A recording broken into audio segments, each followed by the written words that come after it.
Welcome to another edition of NHL News by Be6player. Today we will look at historical milestones, statistical curiosities, and teams in the best form. Let's get straight to the point. Colorado, offensive power with cracks in the defense. The Colorado Avalanche have significantly worked on their power play. After the Olympic break, their success rate jumped to 22.2%, having utilized 10 out of 45 opportunities. This is a solid leap compared to the period before the games, when they struggled with a mere 15%. What must haunt them, however, is the defense at the moment when they have the advantage themselves. During their own power plays, they have recently conceded 3 goals.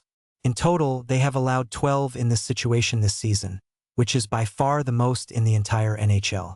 Pittsburgh lacks stars, Montreal rules the power plays. Despite the absence of Malkin and Crosby, the Penguins maintained a high standard in power play situations.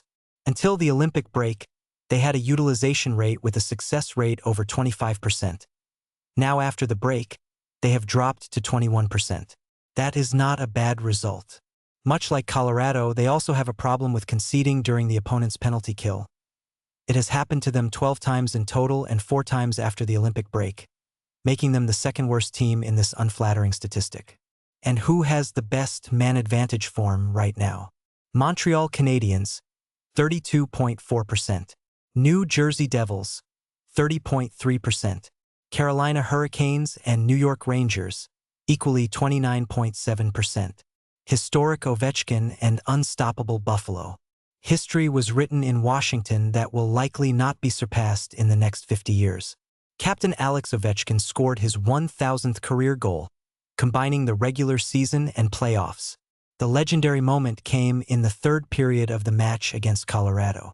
Even at 40 years old, Ovechkin proved that his slap shot from the left circle is still the deadliest weapon in hockey. The puck flew into Mackenzie Blackwood's net at a speed of 151 kilometers per hour, 93.7 miles per hour. Ovi thus became only the second player in history to reach a 4-digit number of goals, alongside Wayne Gretzky. If we were to name a team of the week, it is the Buffalo Sabres. An organization that waited years for a breakthrough is experiencing a renaissance, mainly on opponents' rinks, where they have earned points in 14 consecutive games. The central figure is goaltender Alex Lyon. For $1.5 million a year, he delivers performances worthy of a Vezina trophy. His personal streak of road wins stopped in Anaheim at number 10, but his contribution to transforming Buffalo from a division doormat into a contender for the division title is unquestionable. Masters of comebacks and a milestone for Makar. The Anaheim Ducks have profiled themselves as the most resilient team in the league over the past week. On March 22nd, they achieved their 22nd victory of the season, in which they had to overturn an unfavorable score. In this statistic, they share the lead with Montreal. We must also watch Cale Makar. Tomorrow, March 24th against Pittsburgh, he can tie Denis Potvin for 3rd place in the historical tables for the speed of reaching 500 points. He needs to gain 2 points to do so. Will he succeed? Although Colorado has fired a record 457 shots at opponents' goals since the end of February, their efficiency falters. With a shooting percentage of 9.4%, they are at the tail end of the league's 3rd decade. In the case of wrist shots with a 6.1% success rate, they are 28th.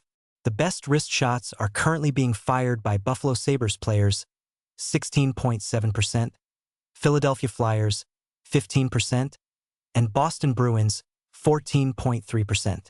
Conclusion. We mentioned Colorado today in both good and bad ways. They still belong among the favorites for the Stanley Cup, but question marks in defense and low shooting productivity remain. We will see how they deal with it in Denver. That is all for this week. Thanks for your attention, and I look forward to the next NHL News by Be6player.